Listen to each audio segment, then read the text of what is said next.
Huh, Luar biasa. Thank you untuk tim worshiper hari ini. Saya sangat diberkati. Oke, hari ini kita masih masuk dalam khotbah berseri kita tentang rangkaian khotbah Credo Rasuli atau pengakuan iman rasuli.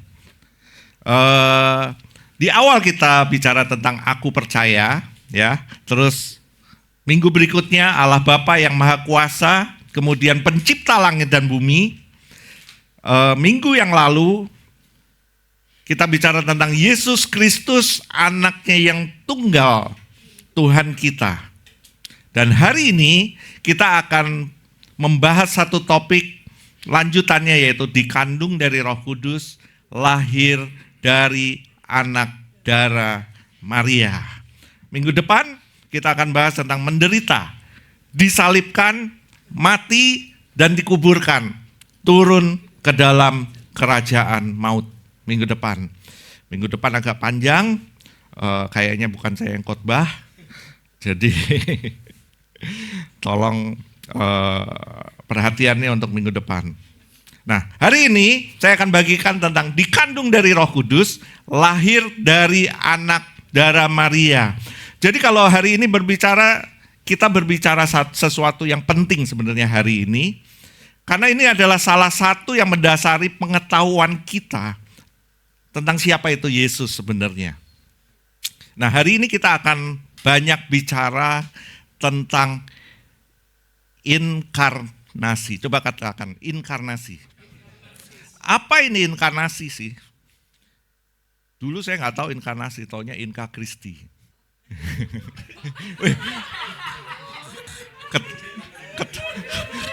Ketahuan umurnya dah.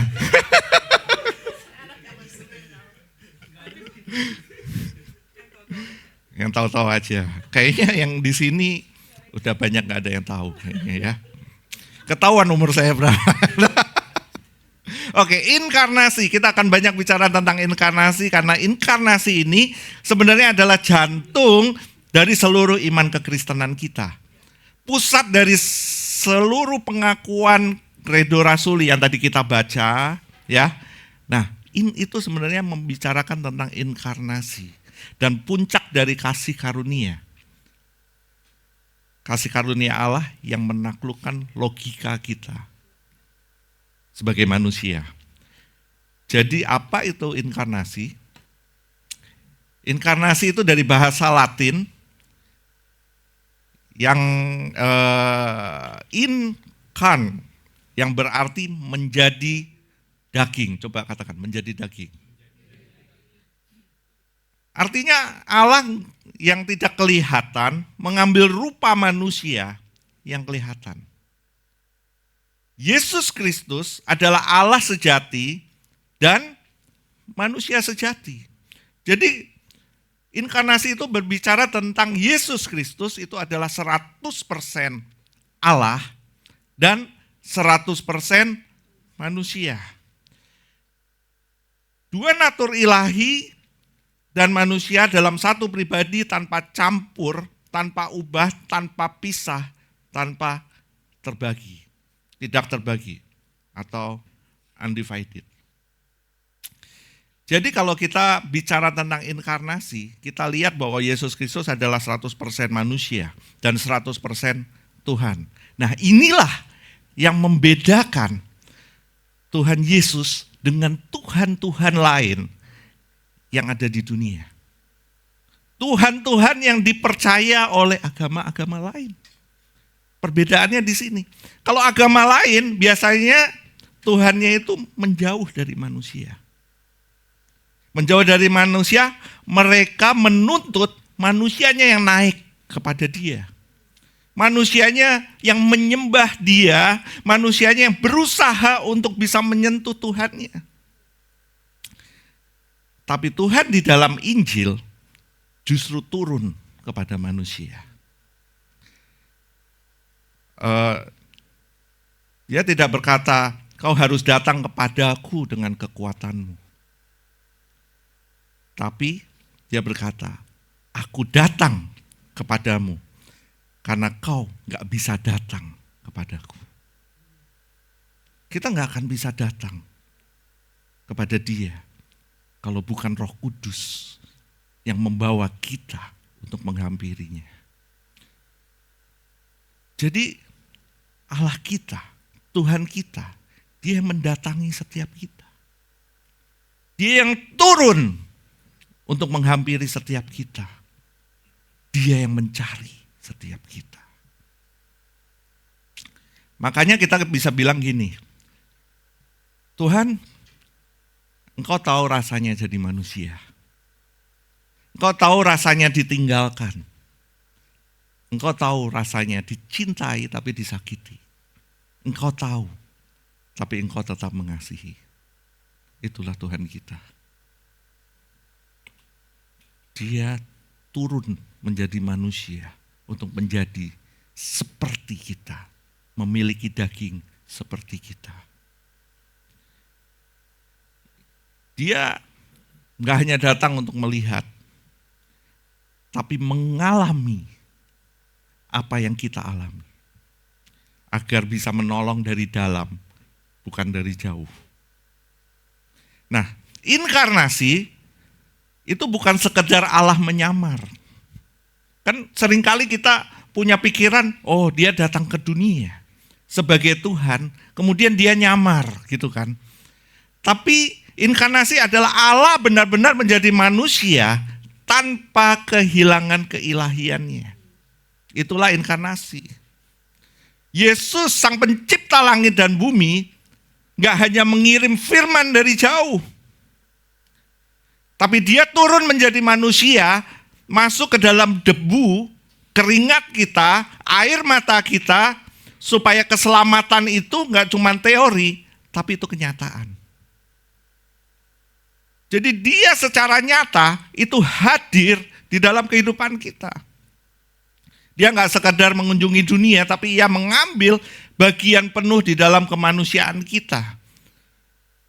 Dia bisa lapar, dia bisa capek, bahkan bisa menangis, bahkan bisa terluka. Itulah Yesus. Waktu kita berkata, Tuhan, Kau nggak tahu rasanya. Kau nggak tahu rasanya apa yang aku alami. Kau nggak tahu rasanya kesedihanku kayak gimana. Kau nggak tahu rasanya kesakitanku ini seperti gimana. Tapi Yesus jawab, aku tahu karena aku pernah di sana. Aku tahu karena aku menjadi manusia seperti kalian semua. Itulah Yesus. Nah, sebelum kita belajar tentang inkarnasi lebih dalam lagi, kita harus ngerti dulu dasarnya apa, kenapa Allah berinkarnasi. Karena ini adalah kunci untuk kita boleh memahami Injil Yesus Kristus ini. Nah, kalau kita nggak tahu mengapa Allah berinkarnasi, ini cuman jadi gini nih, kayak kisah Natal, tapi bukan misteri kasih karunia yang menyelamatkan kita. Cuman kayak Natal aja gitu, oh Allah lahir ke dunia gitu aja. Tapi kita nggak tahu kasih karunia itu tuh seperti gimana sih sebenarnya. Kita nggak akan tahu. Yuk kita bahas lebih dalam, kita baca di dalam Yohanes 1 ayatnya pertama sampai ke-5 dan 14. Saya akan baca ayat pertama, kita semua baca kedua, saya ketiga, kita bersama 4 dan 14 kita bersama-sama ya. Oke, 1, 2, 3. Firman yang telah menjadi manusia. Ayat pertama, pada mulanya adalah firman. Firman itu bersama-sama dengan Allah dan firman itu adalah Allah. Bersama-sama dengan Allah. Segala sesuatu dijadikan oleh Dia dan tanpa Dia tidak ada suatu pun yang telah jadi dari segala yang telah dijadikan. 14 bersama-sama.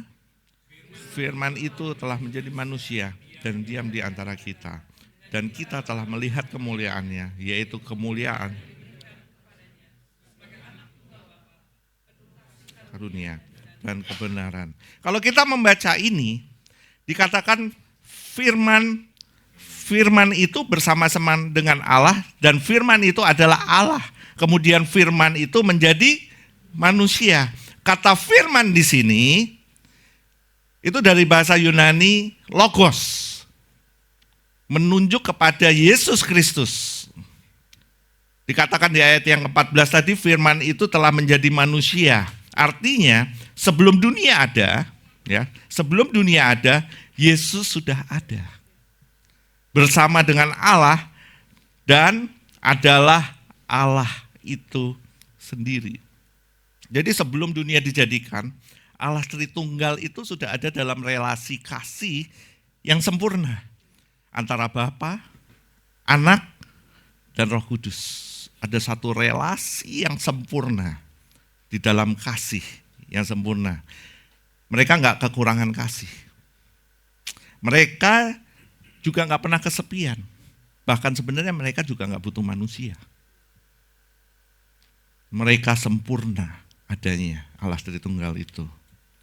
Kolose 1 ayat 15-18 saya bacakan buat saudara semua. Ia adalah gambar Allah yang tidak kelihatan, yang sulung lebih utama dari segala yang diciptakan. Karena di dalam Dialah telah diciptakan segala sesuatu yang ada di sorga dan yang ada di bumi, yang kelihatan dan yang tidak kelihatan, baik singgasana maupun kerajaan, baik pemerintah maupun penguasa, segala sesuatu yang diciptakan oleh Dia dan untuk Dia. Ia ada terlebih dahulu dari segala sesuatu dan segala sesuatu ada di dalam Dia. Ia adalah tubuh, yaitu jemaat. Ialah yang sulung, yang pertama bangkit dari antara orang mati, sehingga ia yang lebih utama dalam segala sesuatu. So Yesus bukan ciptaan pertama. Yesus bukan ciptaan pertama, melainkan sumber dari segala ciptaan. Ia bukan bagian dari ciptaan itu, tapi melainkan pencipta itu sendiri. Saya ulangi lagi, Yesus bukan ciptaan yang pertama, melainkan sumber dari segala ciptaan. Ia bukan bagian dari ciptaan, tapi pencipta itu sendiri. So manusia sebenarnya diciptakan untuk memantulkan kasih dan kemuliaan Allah awalnya. Tapi manusia memilih untuk berdosa. Karena dosa itu memutus relasi kasih itu sebenarnya. Dan disitulah muncul ketegangan sebenarnya. Ketegangan ilahi, Allah yang kasih sebenarnya ingin mengampuni. Tapi Allah yang kudus harus menghukum dosa. Sekali lagi Allah yang kasih itu ingin mengampuni. Tapi Allah yang kudus itu ingin menghukum dosa. So kalau Allah hanya kasih tapi nggak kudus, sekali lagi kalau Allah itu hanya kasih tapi nggak kudus, ia akan menutup mata terhadap dosa. Tapi kalau Allah hanya kudus, tapi dia tidak memiliki kasih, ya, Allah hanya kudus tapi dia tidak memiliki kasih, maka dia akan menghancurkan seluruh manusia. Tapi berita baiknya, Allah adalah kasih yang kudus dan kekudusan yang penuh kasih. Sekali lagi, berita baiknya Allah adalah kasih yang kudus dan kekudusan yang penuh kasih. Amin. Itulah dasar dari inkarnasi. Kenapa Allah berinkarnasi? Karena manusia nggak bisa naik kepada Allah, maka Dia yang turun kepada kita. Dosa memisahkan manusia dari hadirat Allah. Manusia mencoba dengan berbagai macam cara. Ketika dosa memisahkan kita, manusia mencoba dengan agama. Kita cari agama yang terbaik. Kita cari agama yang menurut kita paling the best. Gitu kan? Kita pelajari semua agama mungkin. Kita coba dengan moral kita. Kita berusaha untuk berbuat baik. Kita juga selalu berusaha. Usaha terus. Tapi kita selalu gagal. Kita selalu gagal. So ayatnya bilang, kita diselamatkan bukan karena usaha kita. Kita diselamatkan bukan karena perbuatan kita. Bahkan di Titus 3 dikatakan, keselamatan kita itu bukan karena perbuatan baik kita. Jadi dasar keselamatan itu bukan karena usaha kita, bukan karena moral kita, bukan. Tapi dasar keselamatan adalah anugerah yang daripada Tuhan sendiri itu yang boleh turun atas setiap kita. Dikatakan, tidak ada yang benar, seorang pun tidak. Dan upah dosa ialah maut. Maka Allah mengambil inisiatif karena manusia tidak bisa naik ke surga, Allah turun ke dunia. So kalau saudara bilang bahwa saya yang benar, saya yang baik, firman-Nya bilang gak ada yang benar, seorang pun tidak. Kita kan sering kan bilang bahwa waktu dalam masalah nih, kita bilang lu tuh mesti gini. Karena kenapa? Kita merasa kita paling benar. Padahal firman-Nya bilang gak ada yang benar, seorang pun enggak. Gak ada yang benar. Kemarin, ini kejadian nyata. Kemarin saya pergi sama anak saya, sama istri saya. Pergi ke salah satu tempat lah, gitu ya.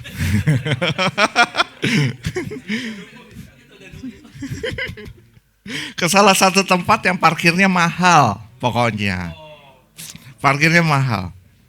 Udahlah sebutin aja SCBD Park. Parkirnya mahal tuh.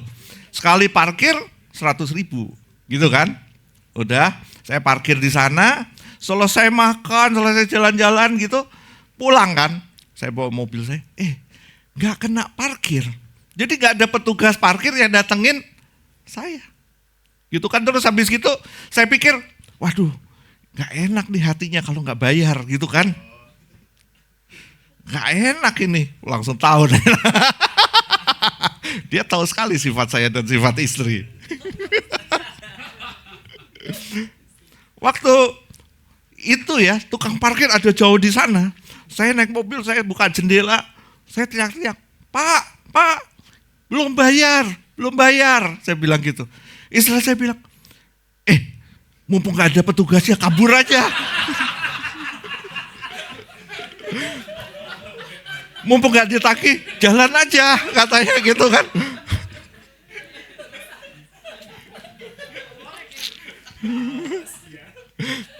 Menurut saya yang benar. Karena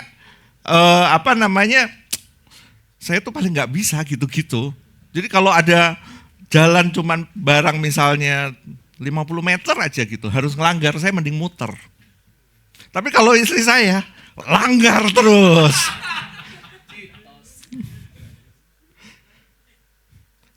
Itulah kebenaran menurut saya dan kebenaran menurut istri saya ternyata berbeda.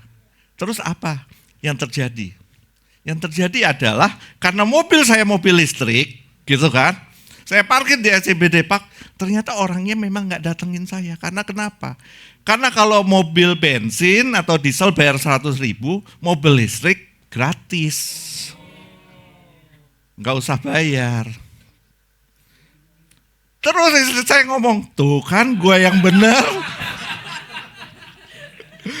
Padahal dia nggak ngerti juga sebenarnya. Tuh kan gue yang benar, gitu. Itulah manusia. Itulah manusia. Kalau kita merasa benar, ya, kebenaran kita ini belum tentu benar menurut orang lain.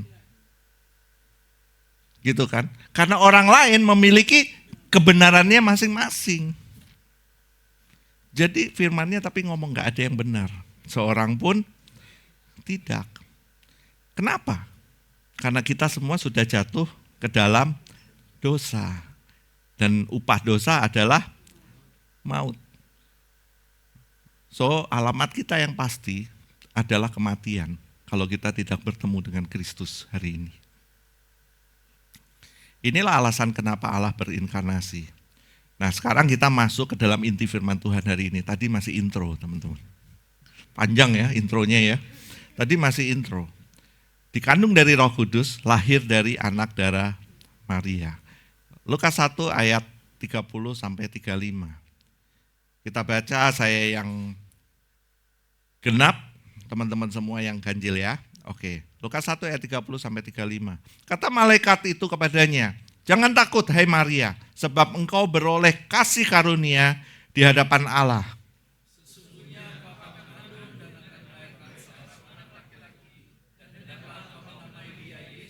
Ia akan menjadi besar dan akan disebut anak Allah yang maha tinggi. Dan Tuhan Allah akan mengaruniakan kepadanya tahta Daud bapa leluhurnya.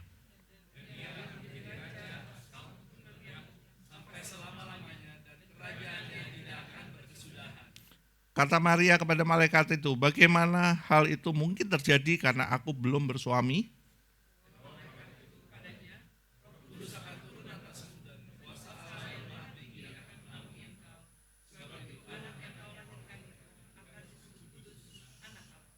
Oke, ketika kita baca ayat ini, ya, ini sebenarnya ada banyak kesalahpahaman.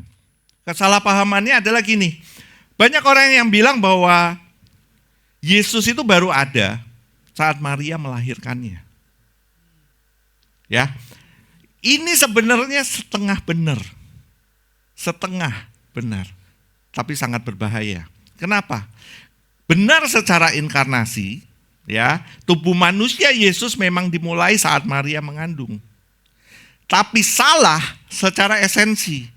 Kenapa? Karena pribadi Yesus Sang Firman itu sudah ada sebenarnya sebelum inkarnasi. Jadi Maria itu tidak menciptakan Allah. Ya, sekali lagi, Maria tidak menciptakan Allah. Tapi Allah lah yang memilih rahim Maria untuk menjelma menjadi manusia. Ini harus clear. Karena banyak yang berpikiran bahwa Maria lah yang menciptakan Tuhan. Karena Yesus lahir lewat kandungan rahim Maria. Tapi Maria enggak menciptakan Allah. Jadi bukan Allah dilahirkan dari manusia. Sekali lagi, bukan Allah dilahirkan dari manusia. Tapi manusia diselamatkan karena Allah rela lahir sebagai manusia. Itulah Allah kita. Nah, sebelum masuk lebih dalam lagi, kita mesti mengerti ini kisahnya sebenarnya gimana sih? Kok bisa sampai seperti ini? Gitu. Kita tahu kalau kita baca Alkitab, Perjanjian Lama terakhir di kitab Maleakhi. Kemudian masuk ke Matius, Markus, Lukas, Yohanes, itu ternyata ada jeda waktu yang cukup lumayan lama. Sekitar 400 tahun. Nah, di 400 tahun itu nggak ada tanda-tanda ajaib, ya, nggak ada nggak ada nabi yang ngomong dengan jelas, nggak ada. Itu adalah tahun di mana penantian panjang akan Mesias sebenarnya. Jadi selama masa ini sebenarnya bangsa Yahudi itu berada di bawah penjajahan Roma. Mereka punya bait Allah, tapi nggak punya Raja Daud hari itu. Mereka punya agama, tapi nggak ada hadiratnya.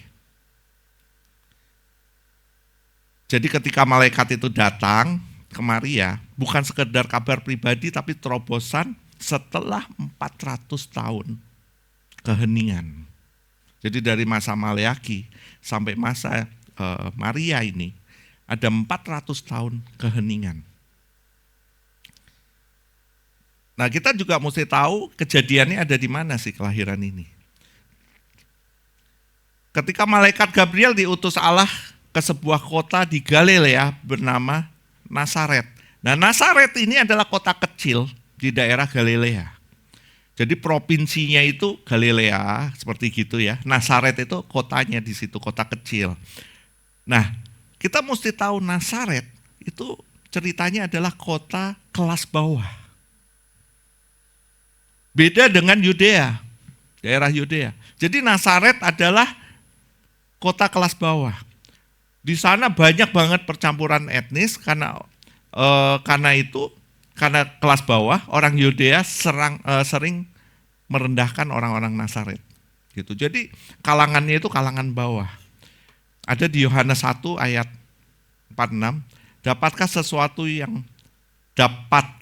sesuatu yang baik datang dari Nazaret? Artinya Allah memilih tempat yang enggak dianggap. Bahkan Yerusalem yang religius, tapi Nazaret yang biasa-biasa aja. Allah bekerja dari pinggiran, bukan pusat kekuasaan. Kita mesti tahu ini. Nah, Maria sendiri itu disebut seorang anak dara. Maksudnya apa? Dia masih gadis, biasanya dalam budaya Yunani itu sekitar umur 13 sampai 15 tahun itu terus mereka tunangan. Biasanya mereka tunangan itu udah sah secara hukum. Ketika mereka tunangan itu udah sah secara hukum. Kemudian biasanya setahun kemudian mereka nikah. Gitu loh. Tapi apa yang terjadi? Maria waktu itu udah tunangan sama Yusuf kan. Gitu ya. Nah, tapi dia hamil. Maria hamil. Nah, hamil itu ketika hamil sebelum menikah, menurut tradisi hukum Taurat, itu kesalahan besar. So, akibatnya apa? Ketika hamil sebelum menikah, akibatnya adalah harus bahkan dihukum mati. Dia harus dihukum mati dengan dirajam karena berzina. Jadi, atau paling enggak gini, at least Yusuf mungkin bisa nyerain dia kali ya, gitu ya. Enggak nyerain juga ya, belum nikah, tapi bisa mutusin gitu loh. Tapi waktu malaikat bilang gitu, Maria tahu loh resiko terbesarnya dia. Dia tahu resikonya. Jadi kalau Maria ngomong iya, aku menerima, dia bisa kehilangan reputasinya, ya. Dia bisa kehilangan pasangannya Yusuf. Dia bisa kehilangan bahkan nyawanya, karena harus dihukum mati. Tapi Maria ngomongnya gini, jadilah padaku menurut perkataanmu. Jadi itu iman yang benar-benar penyerahan total sebenarnya.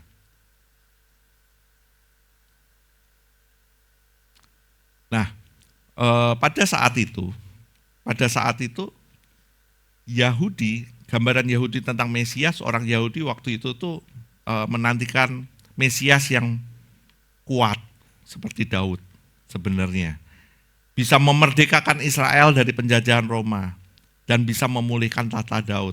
Jadi waktu malaikat berkata Tuhan Allah akan mengaruniakan kepadanya tahta Daud bapa leluhurnya, itu langsung memicu harapan besar bahwa Mesias yang dijanjikan. Tetapi cara Allah mengenapinya jauh berbeda dari ekspektasi manusia. Kalau manusia itu kan pengennya, seorang raja lahir di kandang, lahir di istana, gitu kan. Tapi kenyataannya lahir di kandang. Ia datang bukan untuk memerintah dengan pedang, tapi untuk mati, disalib. Jadi kesimpulannya, inkarnasi yang mengubah dunia, dari konteks ini kita bisa lihat Allah menembus semua batas. Batas sosial, geografis, spiritual maupun biologis. Dan di situ kasih karunia turun. Keselamatan tidak dimulai dari kemampuan manusia, tetapi dari intervensi Allah sendiri. Amin. Nah, hari ini firman dibagi 3, dikandung, dilahirkan, dan dihadirkan. Dikandung oleh Roh Kudus, keselamatan dimulai dari anugerah. Hari ini kita akan belajar banyak, agak berat hari ini, ya. Tapi yuk kita cerna bersama-sama. Saya yakin Roh Kudus akan memberi selalu akan memberi penerangan untuk setiap kita.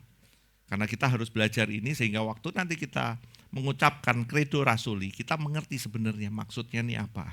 Gitu. Nggak asal ucap, tapi kita mengerti maknanya, ya.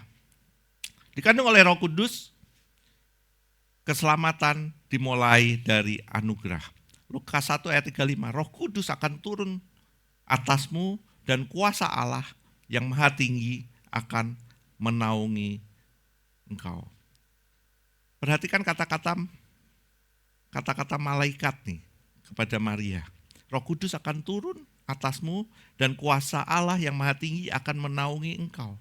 Ada dua kata penting di sini, yaitu Roh Kudus dan menaungi. Roh Kudus dan menaungi. Ini bukan sekedar mujizat kelahiran, tapi pekerjaan penciptaan baru. Kata menaungi dipakai juga dalam Keluaran 40 ayat 35 ketika kemuliaan Tuhan menaungi kemah suci. Artinya rahim Maria menjadi tabernakel baru, tempat Allah berdiam di antara manusia. Jadi kelahiran Yesus bukan hasil hubungan manusia, tapi hasil karya Roh Kudus yang menciptakan kehidupan dari ketiadaan. Nah, zaman itu kalau wanita hamil di luar nikah dihukum mati. Tadi seperti yang tadi saya bilang ya. Maria tahu risikonya tapi dia nggak nolak. Tapi percaya. Jadi ketika malaikat berkata Roh Kudus akan turun atasmu, itu bukan berita nyaman. Bukan berita nyaman. Tapi itu beresiko tinggi. Tapi Maria menjawab, sesungguhnya aku ini hamba Tuhan, jadilah padaku menurut perkataanmu. Itu adalah iman yang tunduk di bawah kuasa Allah. Dia tahu apa yang mustahil bagi manusia, tidak mustahil bagi Allah. Nah, dikandung dari Roh Kudus, ini menegaskan 3 teologis besar.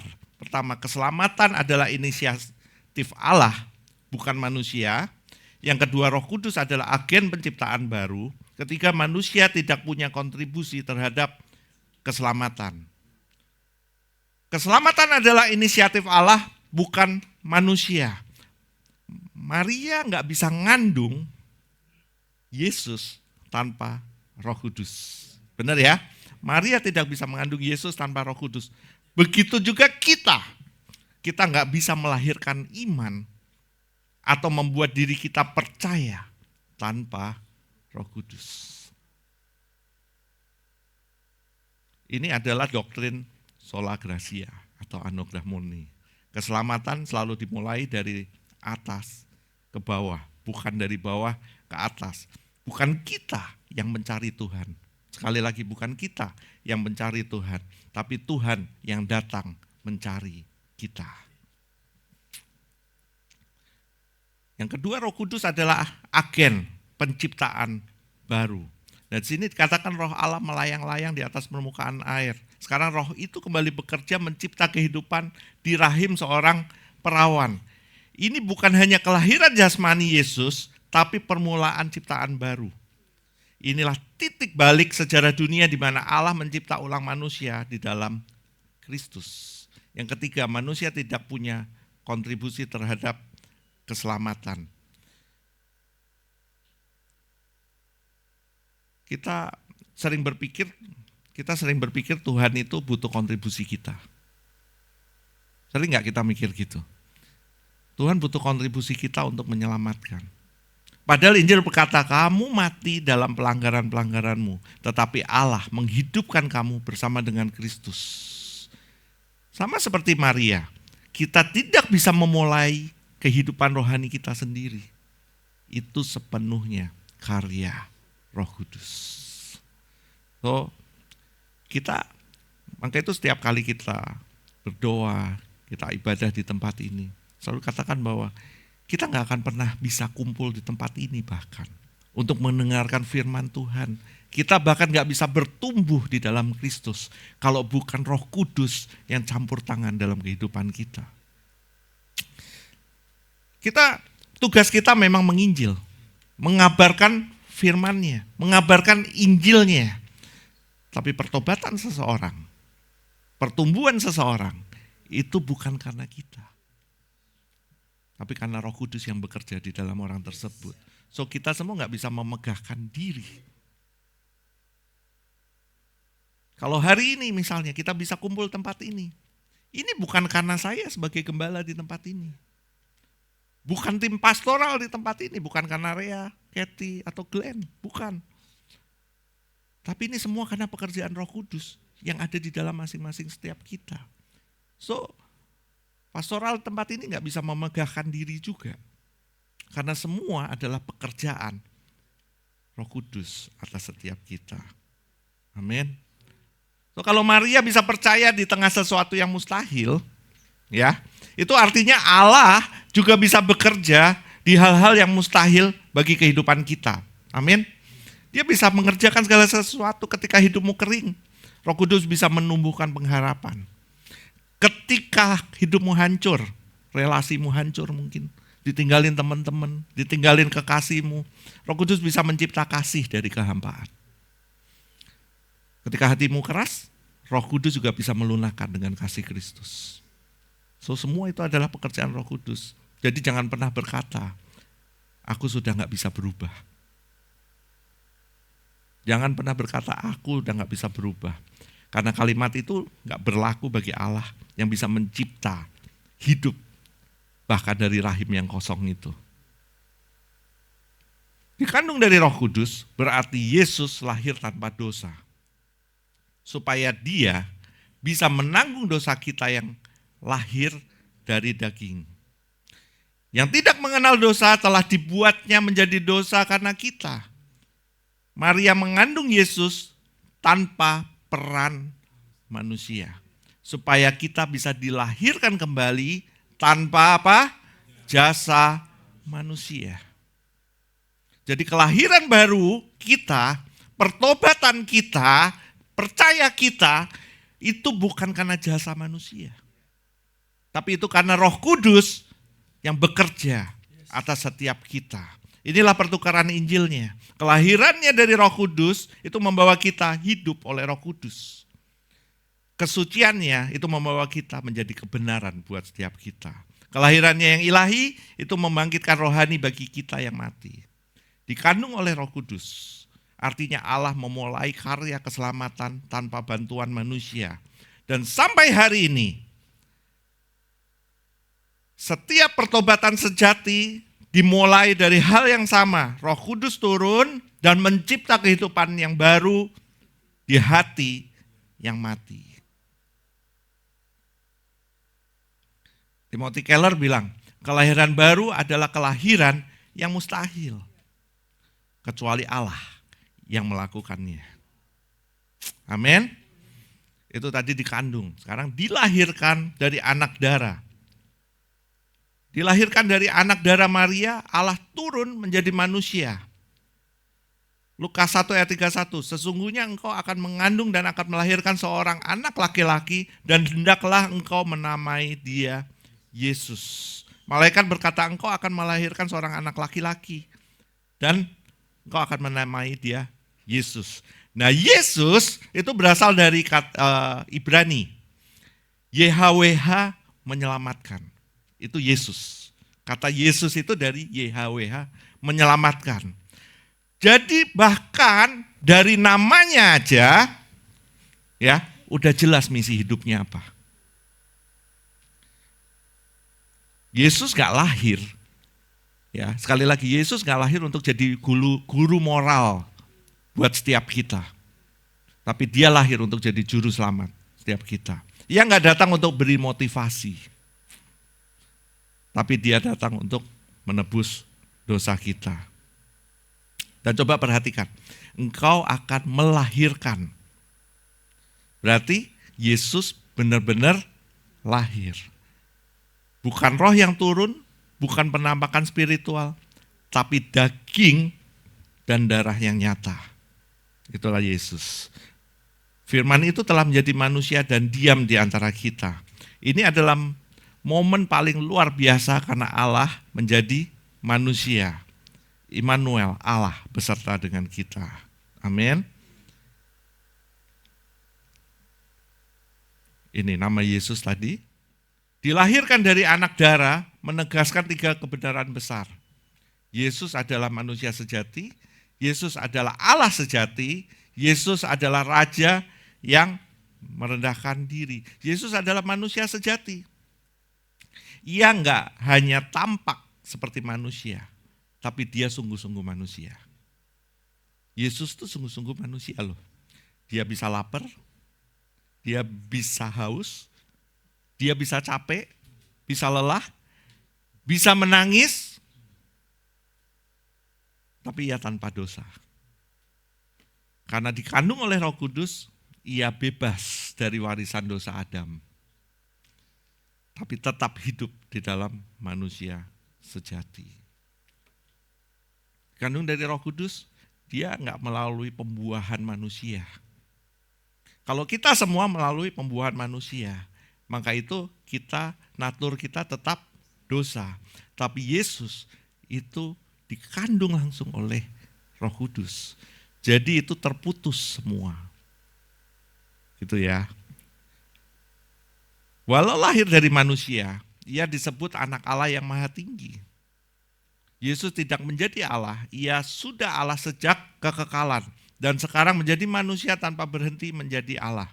Ia yang dalam rupa Allah telah mengosongkan dirinya dan menjadi sama dengan manusia. Inkarnasi bukan kehilangan keilahian, tapi menambah kemanusiaan. Allah mengenakan daging dan tulang supaya bisa menyelamatkan dari dalam sejarah manusia. Amin. Yesus adalah Raja yang merendahkan diri. Dikatakan di ayat 32 dan 33 tadi, Tuhan Allah akan mengaruniakan kepada tahta Daud, kerajaannya tidak akan berkesudahan. Namun jalan menuju tahta bukan lewat mahkota, tapi lewat palungan dan salib. Kalau Raja dunia memakai kekuasaan untuk memerintah, Raja surga memakai kasih untuk melayani. Amin. Nah, kalau Allah rela lahir di tengah kekacauan dunia, itu berarti tidak ada tempat di hidupmu yang terlalu kotor untuk kehadirannya. Yesus nggak nunggu dunia beres dulu baru datang. Ia datang ke kandang, ke tempat paling sederhana, karena itulah dunia kita. Jadi kalau hari ini kita merasa hidup kita berantakan, kalau hari ini kita merasa hati kita penuh dengan rasa bersalah, atau mungkin kita lelah, roh kita lelah dan kehilangan arah, ingat, Yesus gak jijik masuk ke dalam kekacauanmu. Dia gak pernah jijik masuk ke dalam kekacauanmu. Ia lahir justru untuk tinggal di situ, agar menebusmu dari dalam. Allah gak hanya datang ke dunia yang indah, tapi ke dunia yang berdarah, supaya bisa menebusnya dengan darahnya. Dari palungan, dia lahir di palungan, menuju salib. Jalannya udah jelas. Bayi itu lahir sebenarnya untuk mati. Dari palungan menuju salib. Kelahiran ini bukan akhir cerita, tapi ini awal penebusan. Dan firman itu telah menjadi manusia. Supaya firman itu disalibkan untuk manusia. Sejak lahir ia udah berjalan menuju Golgota. Mulai dari lahir dia udah berjalan menuju Golgota. Kain lampin bayi itu yang dikenakan, itu adalah bayangan dari kain kafan salib. Waktu malaikat berkata, ia akan menjadi besar dan kerajaannya tidak akan berkesudahan. Kebanyakan orang Yahudi berpikir akhirnya ini ada raja buat kita. Raja politik, Mesias, Daud yang baru. Tapi mereka nggak tahu, tahtanya bukan istana, melainkan salib. Kerajaannya bukan ditandai dengan pedang, melainkan dengan paku di tangan. Inilah paradoks Injil. Allah yang maha tinggi menjadi manusia yang hina, supaya manusia yang hina bisa diangkat menjadi anak-anak Allah. So, kelahiran Yesus nggak bisa dipisahkan dari kematiannya. Palungan dan salib adalah dua sisi dari satu misi. Palungan dan salib terbuat dari kayu yang sama. Maksudnya sejak lahir, bayangan salib itu udah ada di atas palungan. Yesus lahir bukan untuk jadi simbol kasih, tapi untuk menanggung murka Allah. Lahir secara kudus supaya bisa mati sebagai korban kudus. Lahir tanpa dosa supaya bisa menanggung dosa dunia. Lahir dari rahim seorang perempuan supaya bisa menebus keturunan perempuan. So, banyak orang yang suka dengan kisah Natal. Karena Yesus di situ kelihatannya lembut, manis. Bayi itu nggak menuntut gitu kan. Tapi tanpa salib, Natal hanyalah kisah hangat tanpa makna. Yesus lahir bukan untuk memberi inspirasi. Sekali lagi, Yesus lahir bukan untuk memberi inspirasi, tapi untuk memberi pengganti. Sebab anak manusia datang bukan untuk dilayani, melainkan untuk melayani dan untuk memberikan nyawanya menjadi tebusan bagi banyak orang. So, inkarnasi adalah langkah Allah masuk ke dalam penderitaan manusia. Salib adalah langkah Allah menggantikan manusia di dalam penderitaan.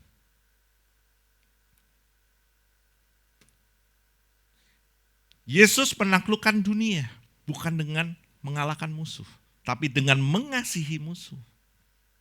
Bukan dengan pedang, tapi dengan salib.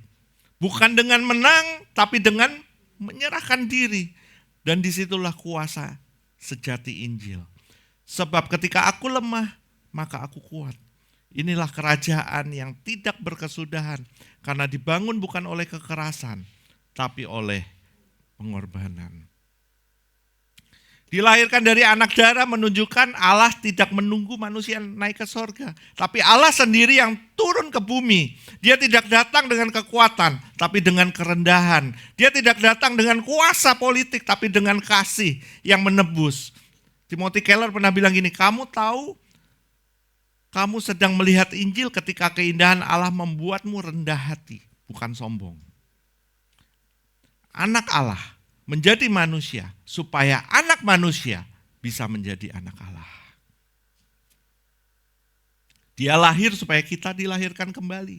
Dia mati supaya kita hidup. Dia ditinggalkan supaya kita diterima. Di salib Allah begitu rendah hati, hingga ia rela diperlakukan seperti manusia yang berdosa, agar manusia yang berdosa diperlakukan seperti anak Allah. Amin. Yang terakhir, dihadirkan dalam kita. Kristus lahir di hati orang percaya. Dihadirkan di dalam kita, Kristus lahir orang percaya. Roh Kudus akan turun atas kamu. Lukas 1 ayat 35. Kristus hidup di dalam aku. Galatia 2 ayat 20. So, Roh Kudus yang turun atas Maria saat inkarnasi, ya, Roh Kudus yang turun kepada Maria, itu adalah Roh yang sama yang turun atas setiap kita saat kita dilahirkan kembali. Amin. So, Maria mengandung Yesus secara jasmani, kita dipanggil untuk mengandung Yesus secara rohani.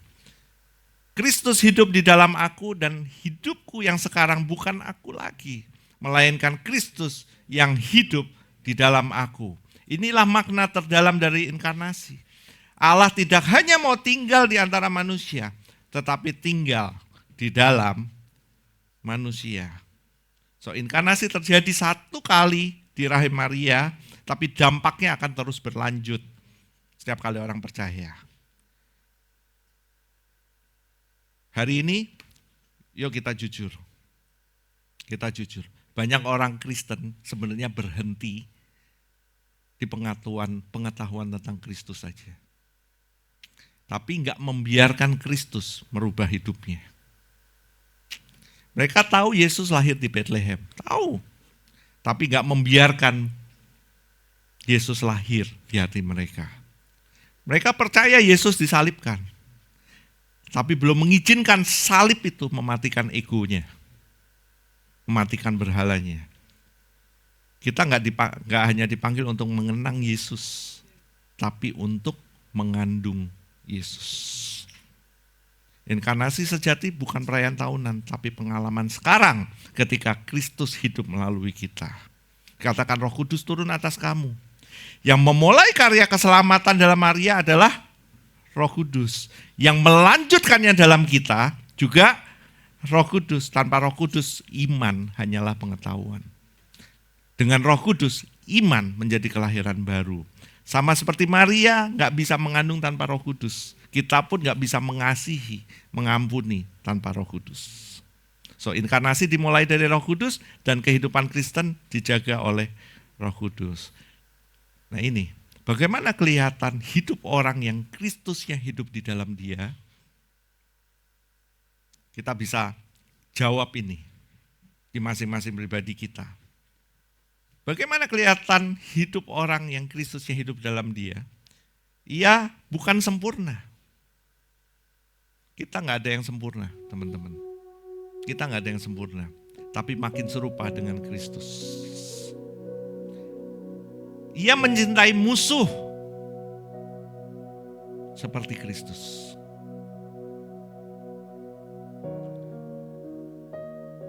Ia mengampuni seperti Kristus. Ia melayani tanpa pamrih seperti Kristus. Maria membawa Yesus ke dunia dalam wujud bayi, tapi kita membawa Yesus ke dunia dalam wujud karakter dan kasih. Tapi kita kadang seperti Yusuf, bingung dengan rencana Tuhan. Atau seperti Maria, takut dengan konsekuensi ketaatan. Tapi Roh Kudus itu bekerja bukan di tempat yang ideal, melainkan di tempat di mana kita berserah. Maria nggak tahu bagaimana, tapi dia tahu siapa. Ketaatan datang sebelum penjelasan. Itulah panggilan iman kita. Sehingga kita bisa berkata, Tuhan, aku nggak tahu bagaimana Engkau akan pakai hidupku, tapi jadilah padaku menurut kehendak-Mu. Amin. Aplikasi hidupnya. Ketika Kristus hidup di dalam kita, maka dunia akan melihat Injil bukan hanya lewat mulut kita, tetapi lewat hidup kita. Dalam penderitaan kita mencerminkan kesabaran Kristus. Dalam kelimpahan kita menunjukkan kemurahan Kristus. Dalam pelayanan kita menghadirkan kelemah lembutan Kristus. Seperti Maria melahirkan Yesus ke dunia, biarlah hidupmu melahirkan kasih Kristus setiap hari. Dari dikandung oleh Roh Kudus menuju dilahirkan oleh anak darah Maria, berlanjut disalibkan untuk dunia dan berakhir dihadirkan untuk kita. Keselamatan bukan hanya sejarah yang terjadi di luar diri kita, tapi realitas yang terjadi di dalam diri kita. Karena Kristus tidak hanya datang untuk menyelamatkan kita dari luar, tapi menghidupi kamu dari dalam. Kristus di dalam kamu adalah pengharapan dan kemuliaan. Maria melahirkan Kristus ke dunia, tetapi melalui kita, Kristus terus dilahirkan ke dalam dunia yang haus akan kasih. Ia datang melalui rahim seorang perempuan dan sekarang ia datang melalui kehidupan orang percaya.